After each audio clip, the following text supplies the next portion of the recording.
My name is Justin. I am from Round Rock, and I am a sports writer for the Battalion. I started last year in Angelique's class. I think journalism 350, if I remember correctly. It was reporting sports. Over the summer, I wanted to further my career as a journalist, especially for NBA. So I applied for a fan sided website. It's a like NBA blog, which they have like many sub, I guess, groups, and I was put in like one of the lower ones, and I had two main projects. One was around the on the Miami Heat undrafted players, and that was really enjoyable. As I'm a big Miami Heat fan, but I try to stay as unbiased as possible in my articles, and that was a really fun process. I made sure I reposted everywhere. I was really proud. And my second one was about the process in Philadelphia about the 76ers and how, from a objective standpoint, it's been a complete failure so far. They have made no progression and whatnot. Anyways, it's a whole spiel. That was a week and a half, 2 week long process of just doing straight research, finding quotes and stuff like that. I've been a big Miami Heat fan since. It sounds like a bandwagon, but since Jimmy Butler arrived, I've been a Jimmy Butler fan ever since he's been in the league, and even in his like young Chicago days, before his MIP season, which is the most improved season, I was like, there's like number 21 on the Bulls, he looks nice, and then over the years he's gotten a lot better, and then there's a time period where it's controversial, where he was labeled a locker room cancer whenever he went to Minnesota, or coming out of Chicago into Minnesota, then out of Minnesota into Philly, and then for basically like 3-4 straight years, the media despised him. But then now that he's in Miami, everyone's like, "Oh wait, never mind. This is the true Jimmy Butler." Anyways, but yeah, I've been a Miami Heat fan since 2019. I've kept tabs with them this entire time. When I was a kid, I used to hate him because I was a Spurs fan. So I'm a little bit of a bandwagon, but now I'm my number one like team. I will basically like ride or die with this team. Well, so first it was Jimmy and stuff, and then once I watched that first season, I was like, especially like up to, or what's it called, before the 2019-20 season started, a lot of media were like, oh, Jimmy made the wrong decision going to Miami. They're gonna be, if they make the playoffs, as a first round like exit or whatever. And so I was like, but then whenever the season opened up, they're like, I want to say like 20-5, or maybe not 25, but it's like 23-7. It's like top five in the East. I was like, there's something about Miami that like, how are they able to disprove all these media members, and like everyone's like, oh, this is the wrong choice and stuff. And then like bit by bit, I started researching about the team. So first it was like Bam Adebayo, the second star. I was like, I looked at him, and then over these past years, I've grown to love him. He's like my second favorite player besides Jimmy. And I was like, this dude works hard. He's, especially on the defensive end, nobody takes pride in defense like he does. And then on offense, everyone wants him to score, but he's looking to screen assists, get his shooters open, get his guys open, which it's really like selfless and stuff. And then I looked at like Miami itself, like my Heat culture. It's very cliche nowadays, but it's something I personally like bring with me. It's working hard no matter win or loss. It's all that cliche, like working hard, best conditions, stuff like that. And I took that to heart. 2 years ago, I was going through some stuff, and like Heat culture that actually like helped me propel through some tough times. And so yeah, so Heat culture, and also Spo, their coach. I think he was the first Asian American, to win like big in four out of the four major American leagues. And I was like, oh, being Asian, I was like, okay, that's respect, a little pride thing. And so, and then how he's able to coach. There was a rough time period between LeBron leaving and Jimmy Butler like getting here, but it wasn't even a rough stretch. It was like he made do with what he got, which was like a bunch of like Wayne Ellington. Nobody knows who that is, but he was able to transform a bunch of like nobodies into like a very competent team, like if like 7-8 seed, if not close to that. And so it's they're always trying to win no matter what. They're always trying to work hard with who they got, especially this past postseason. And it was like the best time of my life watching Milwaukee get upsetted, Jimmy Butler going crazy. Then 3-0, 3-0 to Celtics initially, then winning in 7, and then after that game 2 win in Denver, I thought we had a chance, but yeah, so it's like the whole just the more experience I got with the team, the more I researched about the players, the history, hell, even the assistant coaches. It's like small stuff like this. Like, how do they all work to become on the same page and stuff? I feel like not a lot of NBA teams can say that they are on the same page. So that's a big. Last season, I don't know. We were supposed to get Donovan Mitchell, one of the premier shooting guards, and then that didn't happen. I was like, okay, we just gave all this, money to Type Hero. Hopefully he can do something. And then season kicks off, and then we struggle against like the Kings, or they're good, but it's like initially they're not good because their chemistry hasn't kicked in. And then we're losing against like Pistons, and we're pretty much struggling against the Rockets. And then entire season we were the 1 seed last season. We only lose PJ Tucker, and then our entire like I don't know. Injuries, inconsistency. And I was just every single game was close and it didn't need to be close. And I was like, I'm like losing sleep over regular season games I shouldn't lose sleep over. And we were like pretty mediocre around All Star break. And I remember very, very vividly. I was at the Southside Rec Center. I was I was amped on pre workout. I was scrolling through Twitter. I was like, oh, all these trades are happening during trade deadline. I was working out, trying to like not think about it, but I'm still on my phone. Then I'm like, okay, maybe Pat Riley, the general manager of or the president of the Heat. I'm like, okay, maybe he's up to something. Turns out he was asleep during the trade deadline. I was like, there's no way we're gonna go. There's no way we're gonna make a deep playoff run if we don't make. And we made no trades. I was so done. But then we got Kevin Love, and I was like, okay, maybe we can. And then we still lose after that. I'm like, okay, it is what it is. And then and then that beginning of the playoff run, I remember we lose to the Hawks, and then I was like so pissed, but I was like, this team can win if we wanted to, but today we just didn't. And then I remember the second play-in game against the Bulls. I was in Tyler, Texas with some friends, and then I was in the McDonald's watching the final like 5-10 minutes, and then I was going like absolutely crazy whenever Jimmy gets an and one, Max Strus gets a three. It's the I don't know. It was like like we can do this if we wanted to, and I don't know what propelled me, but I just had a good feeling against the Bucks. I have like it may have just been like wishful thinking about a fan, but I was like, there's a real chance that we can maybe do something to shock the world against Giannis, and then Giannis gets unfortunately hurt in game 1. But I'm listening to game radio on the 4-hour drive back to Tech or Tyler or College Station from Tyler on Sunday. We win game 1. I'm like, okay, this is it.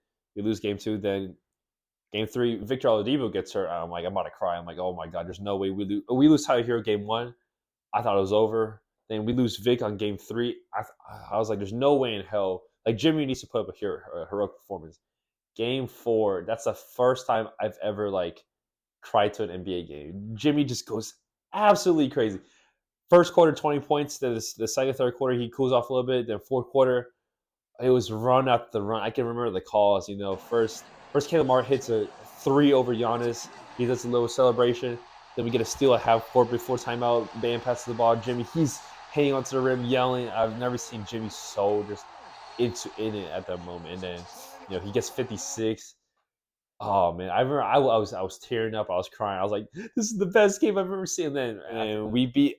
And then game 5, I was like, "Okay, we need Jimmy to come back." And then start of the fourth quarter, we're down by 16. I'm like, "Okay, if we want to win, we got to win it now." There's no, if we let him win this game, there's a chance we just lose in 7. We blow the 3-1 lead.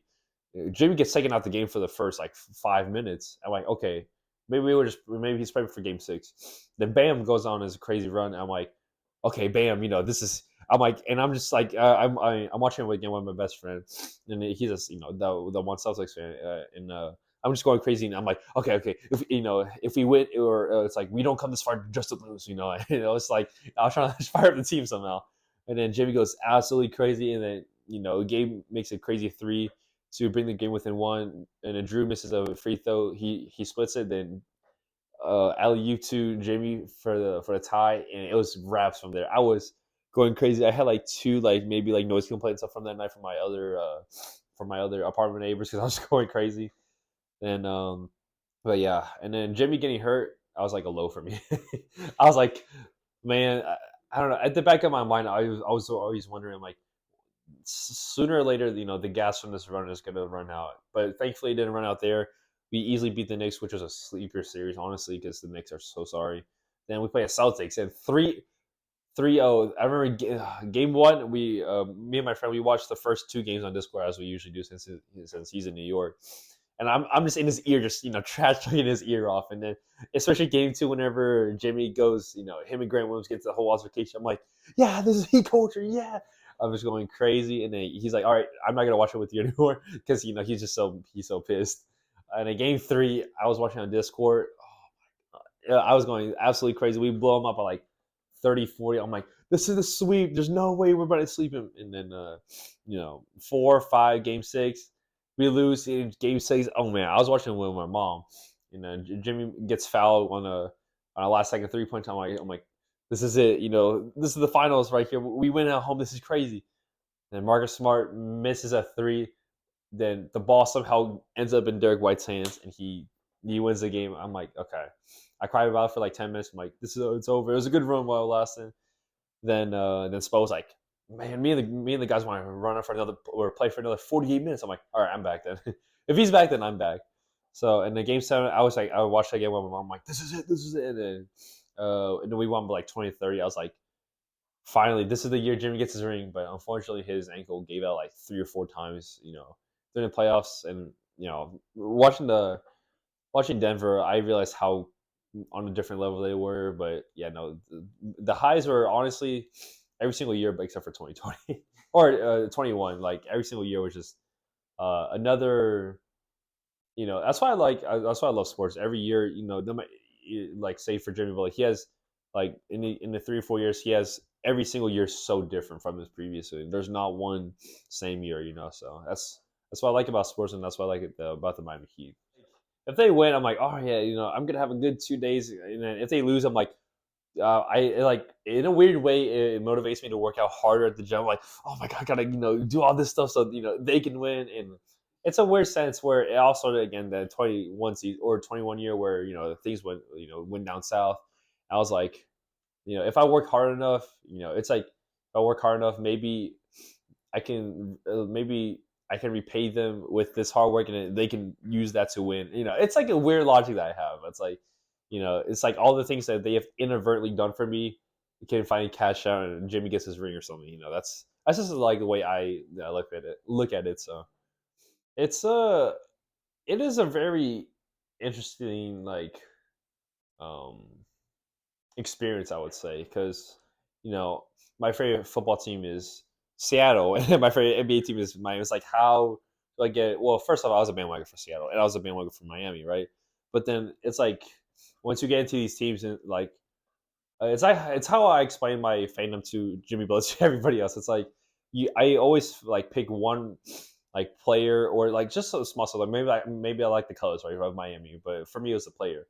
For Seattle, I was like, oh, I like their colors, and I like Russell Wilson, the Legion Boom, whatever. And then ever since that, I kept it with them. It's like, oh, I like what they're doing. I'm gonna keep watching them. And then uh, that first year of watching them watching the Heat, I was more of a casual fan. I was like, oh, win or lose, I can go about my day because I wasn't too hardcore about it. But then the more like as the years went on, I was like, I researched more about Jimmy.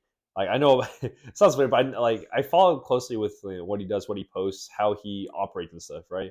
And so I'm like, oh, like I'm in love with Jimmy. Well, I love what he does on off the court. Now he's making coffee or whatever. So it's like, I get to see what it's easy for me because it's like 13 players instead of like 56 for the football team. So it's like I keep up with first Jimmy Butler, and then besides that, I'm like, oh, I'm gonna see what Bam's doing. How does Bam like because every player's so different, but they're all on the same page. And so it's like how Bam is doing all this stuff for his mom too. Off the court, he's a great guy and stuff like that. There's a bunch of stuff that I can't name on the top of my head, but all these different guys are on the same page, and they're all being ran by Spo. How does Spo operate? So it's like one player after the another. I research and I delve into like what makes them who they are, and what like it propels me to like them even more, I guess. And so from that, it goes from like player to player, then goes to the like to staff, assistant coaches. Oh, I research like sounds weird, but I know our assistant coaches is like all of them played for the Heat at one point. Now they're back, trying to, just, he cultured these guys into success. A lot of undrafted players, so that's a big reason why Miami Heat is so revered, is because like, oh, how do we make the finals with undrafted players? Well, if you look at our system and stuff, it's there. Like the questions that the media has, it's all within our our training staff, our coaching staff, who like how Jimmy Butler talks to them and stuff. Everyone's on the same page. There's not one guy higher or lower per se, and it's just like that type of experience is what makes me such a big Miami Heat fan. It's picking out small stuff or like a player that I like, and then from that another player is like slowly just adding on to that fandom basically. Like, you have anything else to say about like the Miami Heat? Dame time. That's all I gotta say. Sooner or later, he's got to come to Miami. So that's all I gotta say on that.